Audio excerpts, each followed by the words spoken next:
नमस्कार दोस्तों, आप सभी का स्वागत है हमारे इस YouTube चैनल सनातन लोक पर। लास्ट वीडियो में हमने रमा एकादशी व्रत कथा सुनी।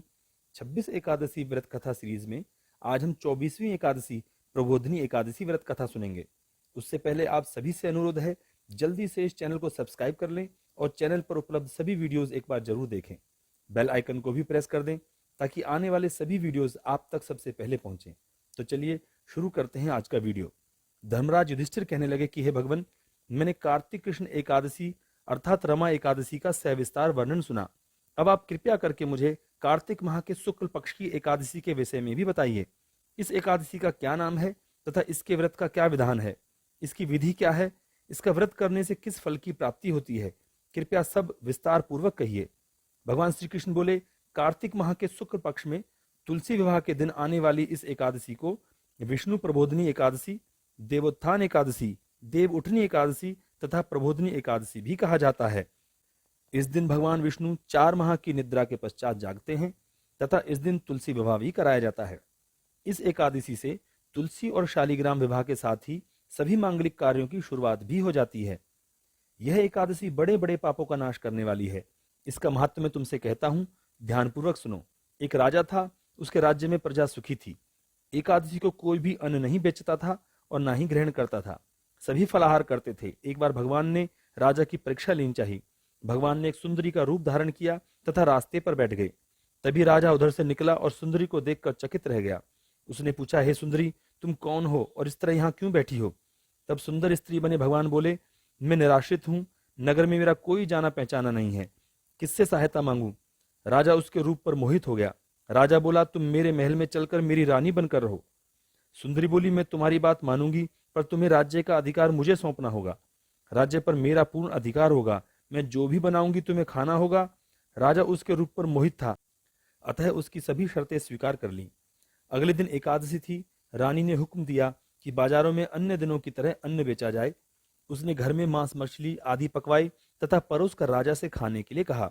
यह देखकर राजा बोला, रानी, आज एकादशी है, मैं तो केवल फलाहार ही करूंगा। तब रानी ने शर्त याद दिलाई और बोली, या तो खाना खाओ, नहीं तो मैं बड़े राजकुमार का सिर काट दूंगी। राजा ने अपनी स्थिति बड़ी रानी से कही तो बड़ी रानी बोली, महाराज, धर्म न छोड़ें, बड़े राजकुमार का सिर दे दें। पुत्र तो फिर भी मिल जाएगा, पर धर्म नहीं मिलेगा। उसी समय बड़ा राजकुमार वहां आ गया। माँ की आंखों में आंसू देखकर वह रोने का कारण पूछने लगा तो माँ ने उसे सारी बात बता दी। तब वह बोला, मैं सिर देने के लिए तैयार हूं, पिताजी के धर्म की रक्षा होगी। राजा दुखी मन से राजकुमार का सिर देने को तैयार हुआ तो रानी के रूप में भगवान विष्णु ने प्रकट होकर कहा कि हे राजन, तुम इस कठिन परीक्षा में पास हुए। भगवान ने प्रसन्न मन से राजा से वर मांगने को कहा तो राजा बोला, आपका दिया सब कुछ है, बस आप हमारा उद्धार करें। भगवान कृष्ण बोले, हे राजन, इस व्रत की महिमा अपरंपार है। एक समय नारद जी ने इस व्रत की महिमा के विषय में ब्रह्मा जी से पूछा था। तो ब्रह्मा जी बोले कि हे मुनिश्रेष्ठ, अब पापों को हरने वाली पुण्य और मुक्तिदायिनी प्रबोधिनी एकादशी का महात्म सुनिए। पृथ्वी पर गंगा की प्रभुता और समुद्रों तथा तीर्थों का प्रभाव तभी तक रहता है जब तक कार्तिक की विष्णु प्रबोधिनी एकादशी नहीं आती। मनुष्य को जो फल 1000 अश्वमेघ और 100 राज सूर्य यज्ञों से मिलता है, वही प्रबोधिनी एकादशी के व्रत से मिलता है। नारद जी कहने लगे, हे पिताजी, एक समय भोजन करने, रात्रि का भोजन करने तथा पूरे उपवास करने से क्या क्या फल मिलता है, सो मुझको समझाइए। ब्रह्मा जी बोले कि हे पुत्र, एक बार भोजन करने से 1 जन्म और रात्रि को भोजन करने से 2 जन्म तथा पूरे दिन उपवास करने से 7 जन्मों के पाप नष्ट हो जाते हैं। जो वस्तु न मिल सके और न दिखाई दे सके, वह हरि प्रबोधिनी एकादशी से प्राप्त हो सकती है। सुमेरु और मंदराचल के समान भारी पाप तथा अनेक अनेक पूर्व जन्मों में किए गए संपूर्ण पाप क्षण भर में नष्ट हो जाते हैं। विधि पूर्वक थोड़ा सा पुण्य कर्म भी बहुत फल देता है, परंतु विधि रहित चाहे अधिक किया जाए तो भी उसका फल कुछ नहीं मिलता। संध्या ने करने वाले नास्तिक, वेद निंदक, धर्मशास्त्रों को दूषित करने वाले, पाप कर्मों में रत, धोखा देने वाले, ये सब चांडाल के समान हैं। जो विधवा अथवा सधवा ब्राह्मणी से भोग करता है, उसका कुल नष्ट हो जाता है, पर स्त्रीगामी के संतान नहीं होती और उसके पूर्व जन्म के संचित श्रेष्ठ कर्म नष्ट हो जाते हैं। जो गुरु और ब्राह्मणों से अहंकार युक्त बात करता है, वह भी धन और संतान से हीन होता है। भ्रष्टाचार करने वाला, चांडाली से भोग करने वाला, दुष्ट और नीच पुरुष की सेवा या संगति से प्राप्त हुए समस्त पाप हरि प्रबोधिनी एकादशी के व्रत से नष्ट हो जाते हैं। जो मनुष्य अपने मन में हरि प्रबोधिनी एकादशी व्रत करने का संकल्प मात्र करते हैं, उनके 100 जन्म के पाप नष्ट हो जाते हैं। और जो रात्रि जागरण करते हैं उनकी आने वाली 10,000 पीढ़ियां स्वर्ग में जाती हैं। नरक के दुखों से छूटकर प्रसन्नता के साथ सुसज्जित होकर विष्णु लोक को जाते हैं। ब्रह्म हत्यादि महान पाप भी इस व्रत के प्रभाव से नष्ट हो जाते हैं। जो फल समस्त तीर्थों में स्नान करने, गौ, स्वर्ण और भूमि का दान करने से होता है, वही पुण्य इस एकादशी की रात्रि को जागरण से प्राप्त हो जाता है। इस संसार में उसी मनुष्य का जीवन सफल है जिसने हरि प्रबोधनी एकादशी का व्रत किया है। इस संसार में जितने भी तीर्थ हैं, उन सबके स्नान दान आदि का फल इस व्रत से मिलता है। अतः और सब कर्मों को त्याग कर भगवान की प्रसन्नता के लिए कार्तिक शुक्ला हरि प्रबोधनी एकादशी का व्रत करना चाहिए। वही ज्ञानी, तपस्वी तथा जितेंद्रिय है और उसी को भोग तथा मोक्ष प्राप्त होता है जो हरि प्रबोधनी एकादशी का व्रत करता है। जिसने एक बार भी इसका व्रत किया वह मोक्ष का अधिकारी हो जाता है। मन, कर्म, वचन तीनों प्रकार के पाप इस रात्रि को केवल जागरण मात्र से नष्ट हो जाते हैं। हरि प्रबोधनी के दिन जो मनुष्य भगवान की प्रसन्नता के लिए स्नान दान यज्ञादि करते हैं, वे अक्षय पुण्य को प्राप्त होते हैं। प्रबोधनी एकादशी के दिन व्रत करने से मनुष्य के बाल, यौवन और वृद्धावस्था में किए हुए संपूर्ण पाप नष्ट हो जाते हैं। रात्रि जागरण का फल चंद्र ग्रहण और सूर्य ग्रहण के समय स्नान करने से 1000 गुना अधिक होता है। जो मनुष्य प्रबोधनी का व्रत नहीं करते, उनके सब पुण्य व्यर्थ हैं। अतः हे नारद, तुमको भी विधि पूर्वक यत्न के साथ इस व्रत को करना चाहिए।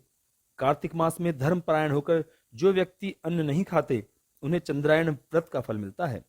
कार्तिक मास में भगवान दानादि से इतने प्रसन्न नहीं होते जितने कि श्रद्धा पूर्वक शास्त्रों की कथा सुनने से होते हैं। कार्तिक मास में जो भगवान विष्णु की कथा का एक या आधा श्लोक भी पढ़ते हैं, सुनते हैं या सुनाते हैं, उनको 100 गायों के दान का फल मिलता है। अतः अन्य सब कर्मों को छोड़कर कार्तिक मास में मेरे सम्मुख बैठकर मेरी कथा पढ़नी या सुननी चाहिए। शास्त्रों की कथा कहने और सुनने से 10,000 यज्ञों का फल मिलता है। साथ ही उसके सब पाप नष्ट हो जाते हैं। जो नियम पूर्वक हरि कथा सुनते हैं, वे 1000 गोदान का फल पाते हैं। विष्णु के जागने के दिन जो भगवान की कथा सुनते हैं, वे 7 द्वीपों समेत पृथ्वी के दान करने का फल पाते हैं। जो मनुष्य भगवान की कथा सुनने के पश्चात वाचक को अपनी सामर्थ्य अनुसार दक्षिणा देते हैं, उनको सनातन लोक मिलता है। ब्रह्मा जी के यह वचन सुनकर नारद मुनि ने कहा कि हे भगवान, एकादशी के व्रत की विधि तथा महात्म विस्तार पूर्वक समझाकर कहिए। तब ब्रह्मा जी कहने लगे कि ब्रह्म मुहूर्त में 2 घड़ी रात्रि रह जाए, तब उठकर शौच आदि से निवृत्त होकर दंत धावन आदि करें और नदी, तालाब, कुआं, बावड़ी या घर में ही जैसा संभव हो स्नान आदि करें। फिर भगवान की पूजा करके कथा सुने और फिर व्रत का नियम ग्रहण करना चाहिए। उस समय भगवान से विनय करें कि हे प्रभु, आज निराहार रहकर व्रत करूंगा, दूसरे दिन द्वादशी को भोजन करूंगा, अतः आप मेरी रक्षा कीजिए। तत्पश्चात भक्ति भाव से व्रत करें तथा रात्रि को भगवान के आगे जागरण, नृत्य, गीत आदि करने चाहिए। प्रबोधनी एकादशी को कृपणता त्याग कर अनेक पुष्प, फल, अगर, धूप आदि से भगवान का पूजन करना चाहिए। शंख के जल से भगवान को अर्घ्य देवें, इसका समस्त तीर्थों से करोड़ गुना फल मिलता है। जो मनुष्य अगस्त के पुष्प से भगवान का पूजन करते हैं, उनके आगे इंद्र भी हाथ जोड़ता है। कार्तिक मास में विल्व पत्र से भगवान का पूजन करने से मुक्ति प्राप्त होती है। कार्तिक मास में तुलसी से भगवान का पूजन करने वाले के 10,000 जन्मों के पाप नष्ट हो जाते हैं। तुलसी दर्शन, स्पर्श, कथा, नमस्कार, स्तुति, तुलसी रोपण, जल से सिंचन और प्रतिदिन पूजन आदि करने वाले करोड़ों युग तक विष्णु लोक में निवास करते हैं। जो तुलसी का पेड़ लगाते हैं, उनके कुटुंब में उत्पन्न होने वाले प्रलय काल तक विष्णु लोक में निवास करते हैं। हे मुनि, रोपी ही तुलसी जितनी जड़ों का विस्तार करती है, उतने ही 1000 युग पर्यंत तुलसी रोपण करने वाले के सुकृत का विस्तार होता है। जिस मनुष्य की रोपण की हुई तुलसी की जितनी शाखा, प्रशाखा, बीज और फल पृथ्वी में बढ़ते हैं, उनके उतने ही कुल 2000 कल्प तक विष्णु लोक में निवास करते हैं। जो कदम के पुष्पों से हरि का पूजन करते हैं, वे कभी यमराज के दर्शन नहीं करते।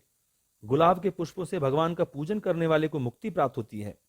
जो वकुल और अशोक के फूलों से भगवान का पूजा करते हैं, वे सूर्य, चंद्रमा के रहने तक किसी प्रकार का शोक नहीं पाते। जो मनुष्य सफेद या लाल कनेर के फूलों से भगवान का पूजन करते हैं, उन पर भगवान अत्यंत प्रसन्न रहते हैं। और जो भगवान पर आम की मंजरी चढ़ाते हैं, वे करोड़ों गौओं के दान का फल पाते हैं। जो दूब के अंकुरों से भगवान की पूजा करते हैं, उन्हें 100 गुना फल प्राप्त होता है। जो शमी के पत्र से अथवा चंपा के फूलों से भगवान का पूजन करते हैं, वे मनुष्य फिर संसार में नहीं आते। जो मनुष्य केतकी पुष्प भगवान पर चढ़ाते हैं, उनके करोड़ों जन्म के पाप नष्ट हो जाते हैं। पीले और लाल वर्ण के कमल पुष्पों से भगवान का पूजन करने वाले श्वेत द्वीप में निवास करते हैं।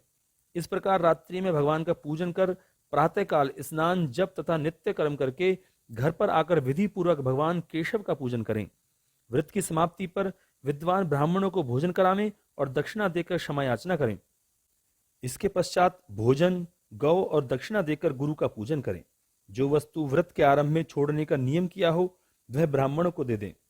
हे राजन, रात्रि में भोजन करने वाला मनुष्य ब्राह्मणों को भोजन करावे और स्वर्ण सहित बैल का दान करे। जो मनुष्य मांसाहारी नहीं है वह गौ का दान करे। आंवले से स्नान करने वाले मनुष्य को दही और शहद का दान करना चाहिए। जो मनुष्य फलों को त्यागे वह फलों का दान करे। तेल छोड़ने व धृत छोड़ने से दूध और अन्न छोड़ने से चावल का दान दिया जाता है। जो भूमि शयन का व्रत लेते हैं उनको शय्या दान तथा तुलसी सब सामग्री सहित देनी चाहिए।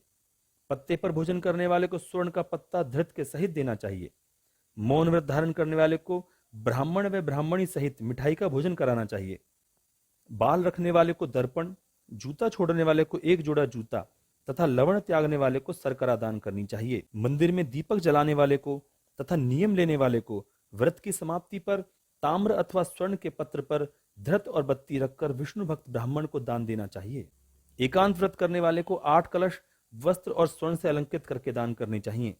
यदि यह भी ना हो सके तो इसके अभाव में ब्राह्मणों का सत्कार सब व्रतों को सिद्धि देने वाला कहा गया है। इस प्रकार ब्राह्मण को प्रणाम करके विदा करें। तत्पश्चात स्वयं भी भोजन करें। जिन वस्तुओं को चतुर्मास में छोड़ा है उन वस्तुओं को पुनः ग्रहण करने लगे। भगवान कृष्ण कहते हैं, राजन, इस कथा को पढ़ने और सुनने से अनंत गोदान का फल प्राप्त होता है। दोस्तों, यह थी प्रबोधिनी एकादशी व्रत कथा। आज की वीडियो में बस इतना ही। आशा करते हैं वीडियो आपको पसंद आई होगी। वीडियो को ज्यादा से ज्यादा शेयर कर दें ताकि ज्यादा से ज्यादा लोग इस कथा का श्रवण कर सकें और अपने पापों से मुक्त होकर विष्णु लोक को प्राप्त कर सकें। हम फिर मिलेंगे नेक्स्ट वीडियो में 25वीं एकादशी पद्मिनी एकादशी व्रत कथा के साथ। धन्यवाद दोस्तों।